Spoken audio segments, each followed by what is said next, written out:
Hello friends, welcome to my YouTube channel. मैं अनस्वा स्वागत करती हूँ आपका मेरे यूट्यूब चैनल पे।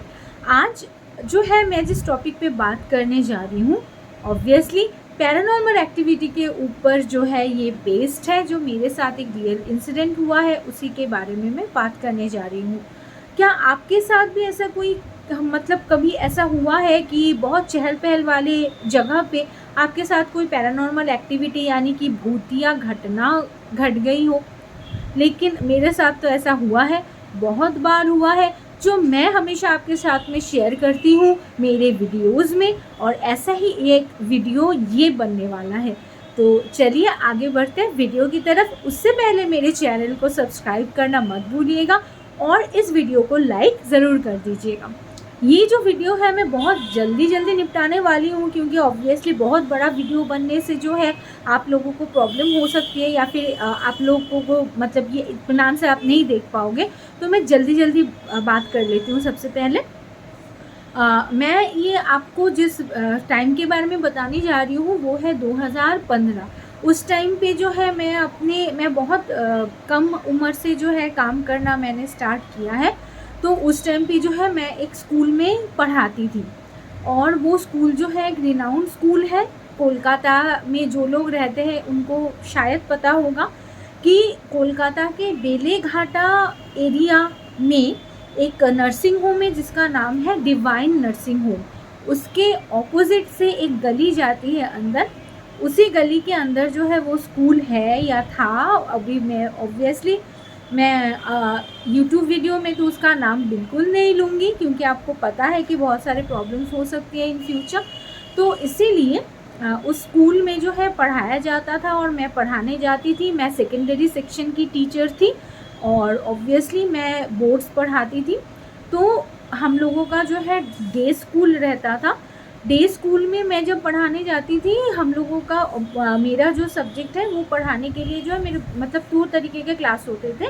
एक में है जो मेरा पर्टिकुलरली एक रूम था, उसमें स्टूडेंट्स आ जाते थे पढ़ने के लिए, क्योंकि उन लोगों का जिन लोगों का वो सब्जेक्ट रहता था वो उसमें आ जाते थे, रैदर देन कि मैं क्लासेस में जा के पढ़ाऊँ।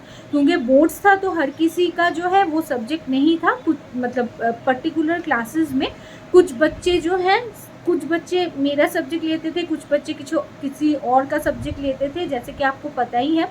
तो चूज़ करने का ऑप्शन था। तो जो बच्चे मेरा सब्जेक्ट लेके पढ़ते हैं, एक बहुत बड़ा क्लासरूम था जहाँ पे लगभग 100 स्टूडेंट्स बैठ सकते थे। तो वहाँ पे जाके मैं पढ़ाती थी, और ऑब्वियसली क्लासेस के हिसाब से, स्टैंडर्ड के हिसाब से वो मेरा जो क्लासरूम था उसमें आ जाया करते थे। कभी कभी कुछ क्लासेस ऐसे होते थे जहाँ पे मुझे जाके पढ़ाना पड़ता था उनके क्लास में जाके। अदरवाइज़ ये सारा सिस्टम स्कूल में ही बना हुआ था, तो विच वॉज़ वेरी गुड। और I was so happy working there. मैं वहाँ पे बहुत अच्छे से काम कर रही थी। तो वहाँ पे जो बेसिकली जो स्कूल था उसके ऑपोजिट में ही स्टूडेंट्स बहुत ज़्यादा बढ़ जाने की वजह से उसके ऑपोजिट का एक घर स्कूल के ओनर ने खरीद लिया। इससे ये हुआ कि स्कूल जो था वहाँ पे तो पढ़ाई होती ही थी, उसके साथ साथ जो ऑपोजिट वाला जो बिल्डिंग है वो भी बहुत बड़ा बिल्डिंग था। ये 5 फ्लोर वहाँ पे था, 5th फ्लोर में टेरेस था। तो इतना बड़ा जो बिल्डिंग था, स्टूडेंट बढ़ने की वजह से वहाँ पे दोनों क्लासेस को शिफ्ट कर दिया गया। जैसे कि मॉर्निंग और कुछ डे क्लासेस मेन बिल्डिंग में होंगे, और बिल्कुल उसके ऑपोजिट में ही जो बिल्डिंग है उसमें सेकेंडरी क्लासेस होंगे, उसमें मेरा भी क्लास शिफ्ट कर दिया गया। तो जब वहाँ पे हम लोग शिफ्ट हो गए, तो शिफ्ट होने के बाद वहाँ पे टीचर्स रूम वगैरह बहुत ही बढ़िया था। ऑब्वियसली न्यू बिल्डिंग है तो बहुत अच्छा रहेगा ही। तो और मैंने एकदम से नया ज्वाइन किया था वो स्कूल, तो मुझको बहुत ज़्यादा आइडिया नहीं था कि पुराने बिल्डिंग में कैसे होता था या क्या होता था। मैं जब से ज्वाइन की हूँ मुझे पता था कि मुझे पुराने बिल्डिंग और नए बिल्डिंग में इस तरीके से शिफ्ट लेके इस तरीके से काम करना पड़ेगा। और इस ज़्यादातर क्लासेस मेरे न्यू बिल्डिंग में ही रहते थे, पुराने बिल्डिंग में हफ्ते में 1 या 2 क्लासेस ही रहते थे। तो और वो एक दूसरे का ऑपोजिट थे, तो मतलब वो एक ही बिल्डिंग जैसा ही लगता था, ऐसा कुछ लगता ही नहीं था कि वो अलग कुछ बिल्डिंग है। तो जब मैंने पढ़ाना स्टार्ट किया, पढ़ाते पढ़ाते जो रूम मुझे दिया गया वहाँ पे अच्छे से सब कुछ होने लगा। लेकिन एक दिन ऐसा हुआ कि जो फीमेल टीचर्स के जो वॉशरूम था वो 4th फ्लोर पे था, और हम लोगों को जो है ब्रेक टाइम पे जब भी हम लोगों का क्लास ऑफ रहता था, कुछ रहता था, हम लोगों को रेस्ट रूम यूज़ करना होता था, तो ऑब्वियसली हम लोग कभी कभी साथ भी मिल के जाते थे, कभी अकेले भी मिल के जाते थे, क्योंकि गाइस आपको पता है कि एक टाइम पे सबको ब्रेक मिलना या सब टीचर्स का क्लास एक साथ में रहेगा ऐसा तो नहीं हो सकता। तो हम लोग अकेले भी जाते थे। तो एक दिन मैं वॉशरूम गई, और वहाँ पे वॉशरूम यूज़ करने के बाद जब मैं गेट खोल के निकलने लगी तो मैं देख रही हूँ कि गेट बाहर से बंद है। जी हाँ, गेट बाहर से बंद था, और मैं बिल्कुल मतलब बहुत ज़्यादा डर गई, और मैं चिल्लाने लगी, बहुत ज़ोर ज़ोर से गेट मतलब पीटने लगी कि मैं कैसे बाहर निकलूँ। मुझे एक टाइम पे ऐसा लगा कि वॉशरूम का जो विंडो है उसको मतलब वो ऐसे ब्लॉक मतलब कांच का ऐसे बना हुआ था, उसको मैं तोड़ के किसी तरीके से निकलूँ, क्या होगा नहीं होगा। मैं बहुत डर गई थी, लगभग रोने जैसी मेरी हालत हो गई थी। मैं बहुत देर से कोशिश कर रही थी, पीट रही थी, कुछ हुआ नहीं। लगभग 15 मिनट के बाद जो है कोई मेरी एक कलीग, हैट्स ऑफ टू, मतलब भगवान की बहुत बहुत कृपा है, कोई मेरी फ्रेंड थी जो मेरे साथ में ही टीचिंग करती थी, वो भी वॉशरूम में आई उनका क्लास ख़त्म होने के बाद। तो जैसे ही आई और मैं अंदर से मतलब चिल्ला रही थी, पीट रही थी दरवाज़ा, तो क्योंकि वो 4th फ्लोर में था, वहाँ पे मतलब 3rd फ्लोर तक ही क्लास होता था, और 4th फ्लोर से पॉसिबल ही नहीं है कि इतने चहल पहल वाले जगह पे तुमको किसी की चीख सुनाई देने लगी, क्योंकि गाड़ियों की आवाज़ आ रही है, भाई पास में रोड है, गाड़ियों की आवाज़ आ रही है, बाहर से कोई जा रहा है, कोई कुछ और चला गया, तो मतलब ये सब होता था।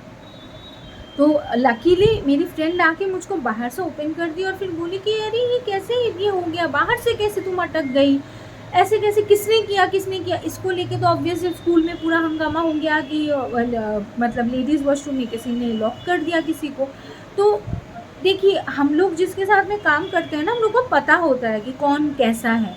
तो टचवुड वहाँ पे जब मैं काम करती थी, वहाँ पे मुझे इतने अच्छे मेरे कलीग्स मिले, इतने अच्छे फेलो टीचर्स थे, जो मेल टीचर्स थे, जो फीमेल टीचर्स थे तो मेरे बहुत बहुत अच्छे दोस्त थे, मेल टीचर्स भी बहुत अच्छे थे, वहाँ पे हम लोग सबको बहुत अच्छे से पढ़ाते, तो एनवायरनमेंट बहुत ही अच्छा था। तो मुझे अंदर से पता है कि मेरे किसी भी मतलब टीचर ने या किसी ने भी, स्कूल के किसी ने भी ये तरीके का हरकत नहीं किया होगा। तो बहुत कोई ऐसे सोच रहा है कि हो सकता है कि वहाँ पे मतलब मेंटली जो चैलेंज्ड स्टूडेंट्स हैं वो भी पढ़ते थे। कुछ स्टूडेंट्स, आपको पता है कि कुछ रेशियो में रखना पड़ता है स्कूल में, तो जो स्पेशल चाइल्ड थे वो भी उसमें 1-2 हर क्लास में रहते थे। तो सबने ऐसे सोचा कि यार ना, स्टूडेंट्स हम लोगों से इतना प्यार करते हैं, स्टूडेंट्स भी नहीं करेंगे, कोई टीचर भी नहीं करेगा, कोई भी वहाँ पे जो स्टाफ है, स्टाफ मेंबर्स, वो भी नहीं करेंगे। तो शायद हो सकता है कि कोई मेंटली चैलेंज बच्चा ऊपर पहुंच गया हो, बिकॉज दे आर नॉट मतलब उनकी थिंकिंग जो है हम लोगों के जैसे नहीं है। तो मे बी मजाक में उसने कर दिया हो, या उसको समझ में नहीं आया हो, ऐसे कर दिया हो। तो वो बात तो वहीं पे ख़त्म हो गई। लेकिन उसके बाद जो मेरे साथ हुआ वो मैं आपके साथ शेयर करूँगी मेरे अगले वीडियो में। और अगला वीडियो देखने के लिए आप प्लीज़ मेरे प्लेलिस्ट में चले जाइए, जहाँ पे मिसलेनियस में आपको इसका अगला वीडियो मिल जाएगा। और ये वीडियो देखने में आपको कैसा लगा कमेंट बॉक्स में ज़रूर बताइएगा, और शेयर कीजिएगा अपने फ्रेंड्स से। लाइक करना बिल्कुल मत भूलिएगा, और सब्सक्राइब तो ज़रूर कर लीजिएगा। चलिए, मिलती हूँ मैं आपसे अगले वीडियो में, जहाँ पे मैं खोलूँगी असली पत्ते। तो चलिए, मिलते हैं नेक्स्ट वीडियो में।